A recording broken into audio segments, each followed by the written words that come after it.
Thanks to the organizers, especially Brooke, for the opportunity to share a slightly different portion of a tick-related story with y'all today. My disclosures, I always like to lead with the folks who really make the work happen, because as we all know, it takes a village to produce good science these days, and often these are the slides that get the short shrift at the end of the talk. So I like to give thanks up front to our collaborators. And I want to take you back to the mid-2000s and tell you first about kind of the discovery of this red meat allergy, and then kind of move into the tick story, because the truth is, at the time when we became interested and aware of red meat allergy, we actually had no notion that ticks were involved. So this is in some ways sort of how it appeared and rolled out to us. So in the mid-2000s, we had a few patients, probably about a half dozen, who were telling us this unusual story in the allergy clinic. And it started with this phrase of, "Hey doc, I think I might be allergic to beef." And they'd say, but it's weird. It's different. The reactions don't happen right away. So, I might wake up with hives at midnight or 1 a.m. And I think over the past several weeks or months, I've kind of put together that it seems to happen on evenings when I have beef. And they said, so I was testing it, and maybe I'd had a hamburger and gotten hives at midnight one night, and I thought, okay, so it must be beef. So I tried it again with, roast beef sandwich, and nothing happened. So I thought, well, it must not be beef. And so I had a steak, and sure enough, I'd get hives again. So the reactions were inconsistent. And other patients were telling us, sometimes it's really bad. I feel short of breath. I'll have hives, itching, swelling, GI distress. And other times it's really just a little bit of itching and maybe some redness. And then a few of those half dozen patients said, I really suspected that beef was the issue. And so I started eating more pork. And, gosh, if the reactions didn't start happening several hours after having pork. And then we had just a few patients who said essentially that they had taken beef and pork out of their diet and started to eat more lamb, and they were having reactions to lamb as well. So in the allergy clinic, obviously one of the things that we like to do is skin tests. And so the first point of business when someone comes with thoughts of a new allergy is to do some relevant skin testing. So on the screen here, you can see sort of the forearm of one of our patients with a report of red meat allergy. And the plus sign is the histamine control. So we expect that one to be positive. And then underneath the letters are the appropriate tests. So B is beef, C is chicken, L is lamb, P is pork, T is turkey, and then at the bottom you see codfish. On the side of the person's arm, you can see 2 species of dust mite, then cockroach, then cat, dog, and grass. So these would actually be considered negative results in an adult. We need greater than 4 millimeters, and it's supposed to be the wheal portion, and meaning that the redness doesn't really count. So there is a small raised area underneath that redness that we actually measure. And these would have been judged as negative. So then the next step for some testing is to take and put a small amount of the same antigen under the skin, and we call that intradermal testing.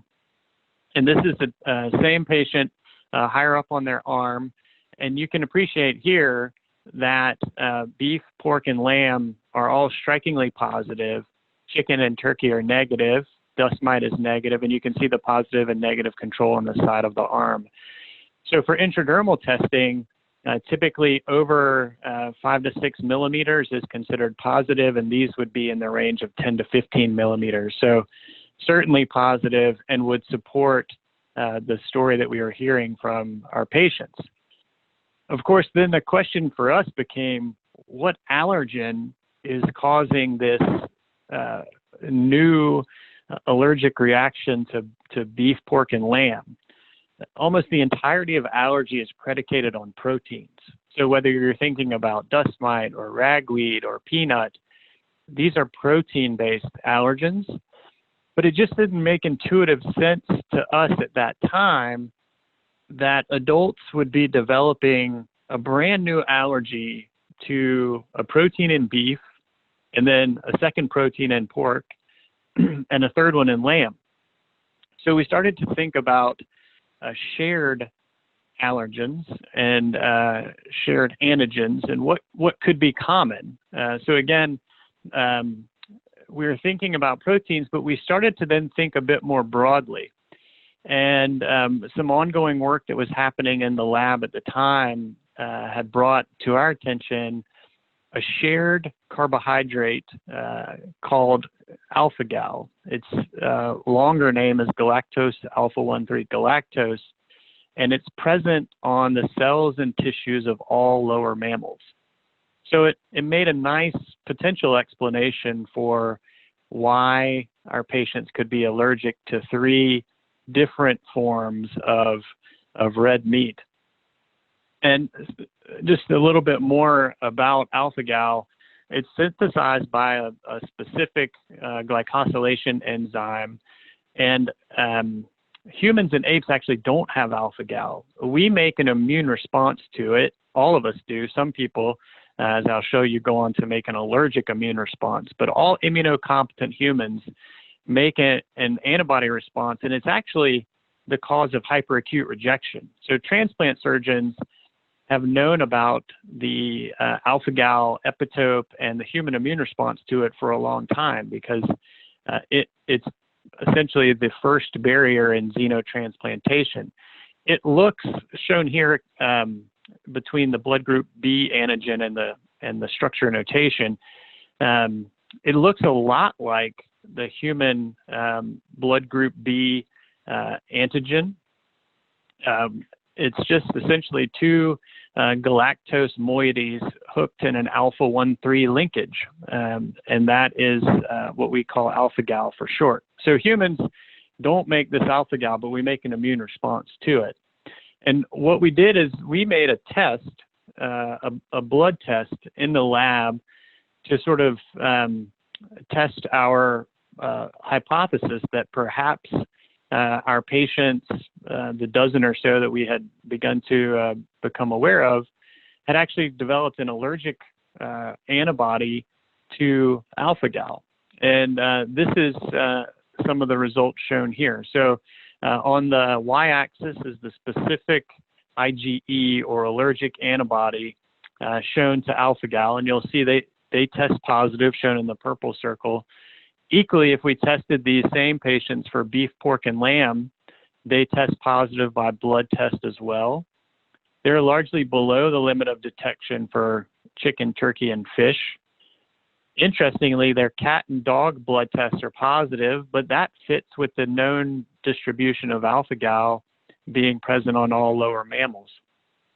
So we felt as though we actually had a working hypothesis for the epitope in question, that of alpha-gal, and perhaps that this was actually the cause of why these patients were reporting reactions. So in 2009 is actually when the initial publication in the U.S. Came out. 24 patients, some from Virginia and central Missouri, and they reported reactions 3 to 6 hours after eating mammalian meat. Their skin tests, as I showed you, were often less than 4 millimeters, and the intradermal tests were frequently positive.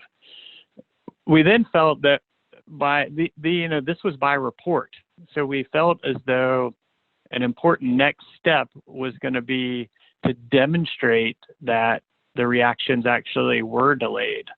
And so we undertook this set of experiments using a pork sausage challenge. And so we would use 2 to 3 patties, asked people to eat these early in the morning under observation, and then essentially wait with us until they developed symptoms.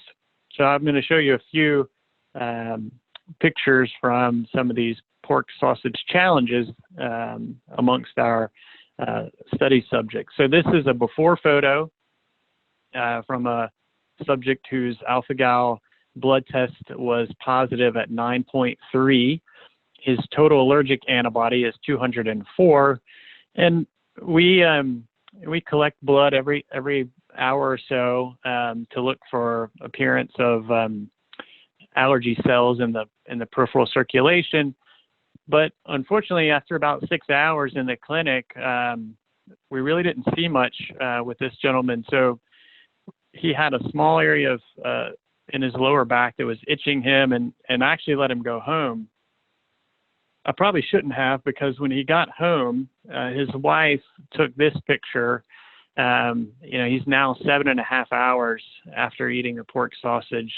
She tried to put him in a similar position for us. So he, the area in the small of his back obviously expanded, and he should have remained with us. So we learned a lot from this. A few, I guess about 30 to 45 minutes later, he progressed to have complete urticaria or hives systemically, and developed diffuse welts. And he responded to oral antihistamine and did not have to seek emergency care, but it definitely taught us a lesson that these folks need to stay in clinic for perhaps even longer than 6 hours, and we can really pass time with actually seeing no response whatsoever, and then the reaction occurring much later. This is another subject who equally had flushing and hives and itching after pork sausage challenge, almost 4 hours for her. This patient demonstrates the palm swelling and redness that many of the patients who have developed this unique allergy tell us that they experience over time. So her before photo is on the left, and then the start of her allergic reaction is there on the right, again about 3.5 hours after eating pork sausage. So for us, then the question became, why? So we think we have the allergen identified, but why are these patients developing this allergy in the first place? And as science would have it, one of the fortuitous things that happened in this story was that several of my colleagues working on this with me actually developed this alpha-gal allergy. And so this shown here is the foot of my mentor at the time. And this, I think in the South, often people might call these chigger bites, but these are actually seed tick bites from Lone Star larvae. And I think I want just to walk you through this. We had a serum sample from this individual in May of 2007. The alpha-gal test was negative at that point. He goes hiking in August, gets these bites shown here, and developed an allergic reaction after eating lamb, and that led us to check his alpha-gal blood test, and sure enough, it was positive at that point at 48, and then it had gone up again a month later to 130 following another tick bite. Interestingly, despite this rise in his allergic antibody, titers for chicken, turkey, cockroach, dust mite, ragweed all remained negative.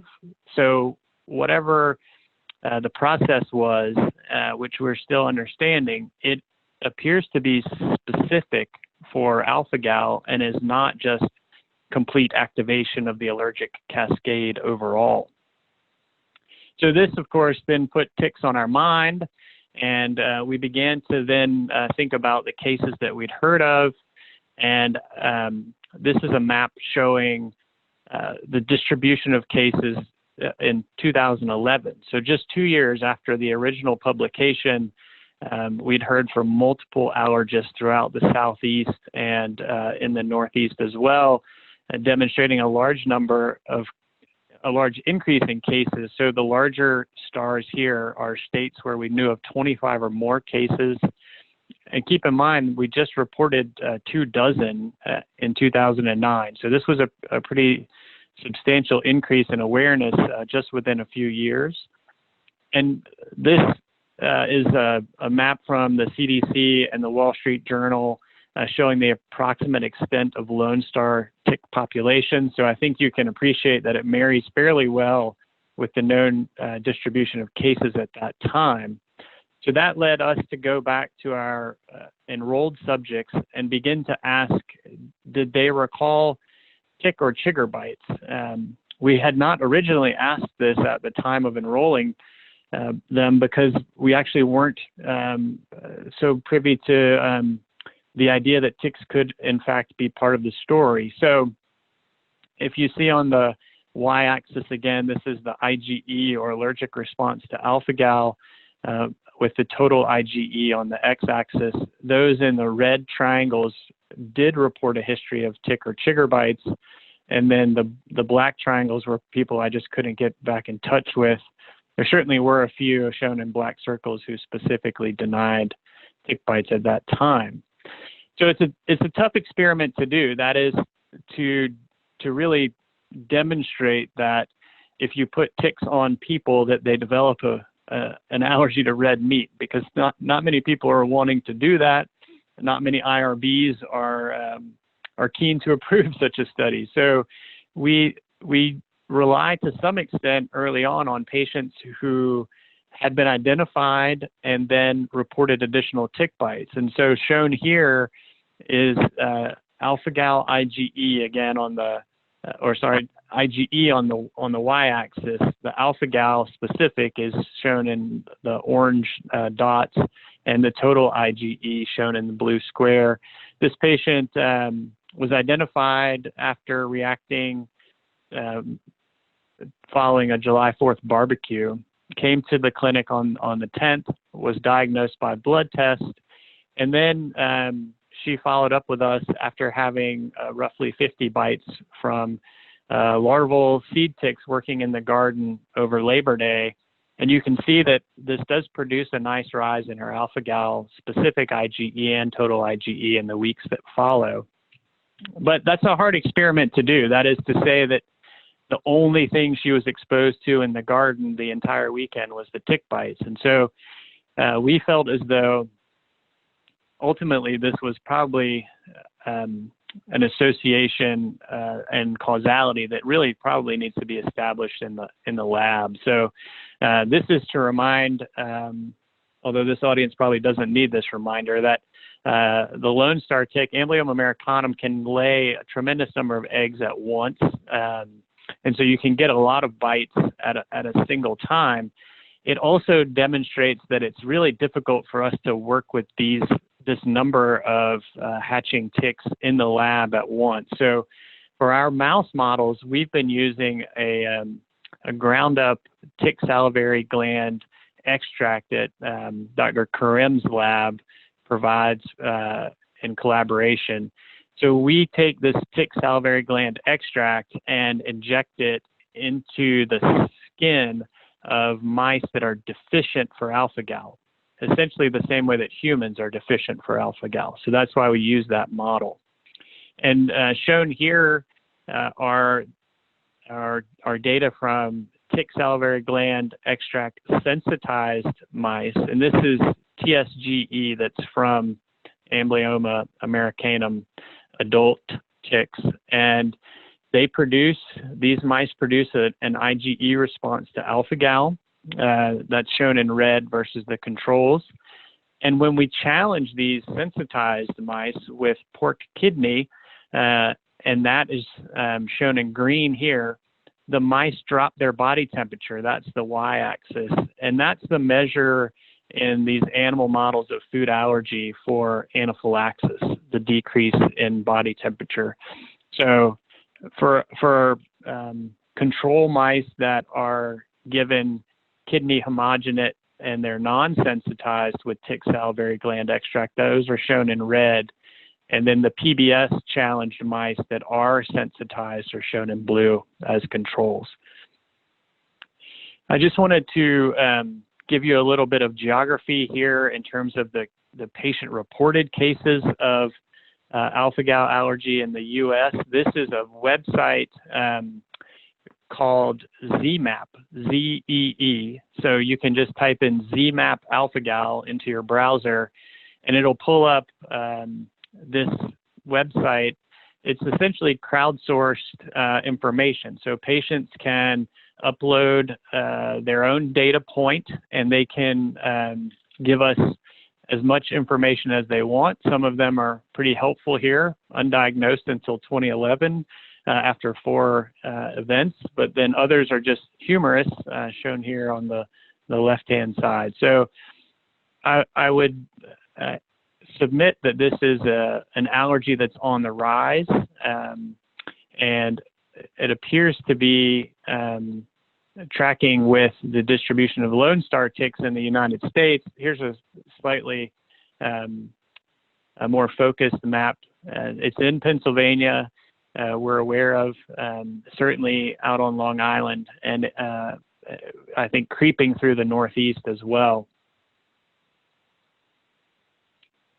But it's not just a United States phenomenon. So this is the same ZMAP website showing patient-reported cases on multiple continents and in various locales. So obviously there are, it's beyond the Lone Star tick, it's beyond Amblyomma americanum, given the distribution. And so I just wanted to make the point that these are different ticks in these various global locations, but it's the same allergy. So here's a report in 2009 from Australia. Cheryl Van Noonen was the first author. And interestingly, she had reported this idea between tick bite reactions and red meat allergy in humans before we were even aware of the tick bite association, and before she was in fact aware of alpha-gal. So I think it adds credence to the fact that 2 different groups came across the same observation without awareness of the other. So in this instance, the implicated tick is Ixodes holocyclus. And now another Australian tick, Ixodes australensis, has been implicated, and that's shown there. And a different tick in Sweden, Ixodes ricinus, shown here are cryostat sections cut from larval Ixodes ricinus on the right, on the left with staining using an alpha-gal specific antibody, and on the right with a control antibody, with the idea that they're staining in the midgut. South Africa also reports alpha-gal allergy, but we're not sure of the implicated tick yet. Japan has a few reports. Some, and perhaps most relevant for us in the U.S., is the idea that H. longicornis may be associated with red meat allergy, but also the Amblyomma species there has been associated. Europe has issues with alpha-gal allergy, including Austria, Germany, Spain, and the UK even. The implicated tick here, again, is Ixodes ricinus. Central and South America, Amblyomma sculptum and cagensis. And then I think if you're interested in reading a bit more about alpha-gal allergy, I would offer up this piece from the New York Times magazine about 1.5 years ago with excellent reporting and nice connections between the various groups studying this and the implications therein. So I'm going to stop here and see if there are any questions in the chat. Hi, Scott. It looks like we do actually have some questions in the chat. Are you able to see, or the Q&A box, are you able to see those on your end? Yeah. So I'll just start at the top. So Ashley asks, why is scapularis not linked to AGS? And I have to say, I know that thus far we don't think that iSCAP is linked to AGS, but we've got some data in the lab that iSCAP can lead to activation of allergy cells that are sensitized with the allergic antibody from our human study subjects. So I'm not sure that that story is fully closed. I think there would certainly be a lot more AGS in the Northeast if iSCAP is a robust cause of it, but perhaps in the correct setting, maybe there's a bacteria that needs to be there. It may be a cause, but I agree. It's fascinating why Ixodes scapularis may not cause it, and perhaps there's some really interesting differences that could help us pin down the actual cause between by being able to compare iSCAP and irisinus. So next is when a patient gets a tick bite, how do these ticks induce the immune response to alpha-gal? The truth is we don't know the answer to that yet. We're working hard and fast trying to figure out exactly what it is that happens following the tick bite that actually triggers this alpha-gal specific immune response. If I had to give you a guess at the moment, I would say that my concern is that Rickettsia amblyommatis may be potentially involved in triggering that, and it's either a de novo allergic response or it's a shift of our pre-existing alpha-gal response that all immunocompetent humans have to one of an allergic class. So we're working on that as we speak.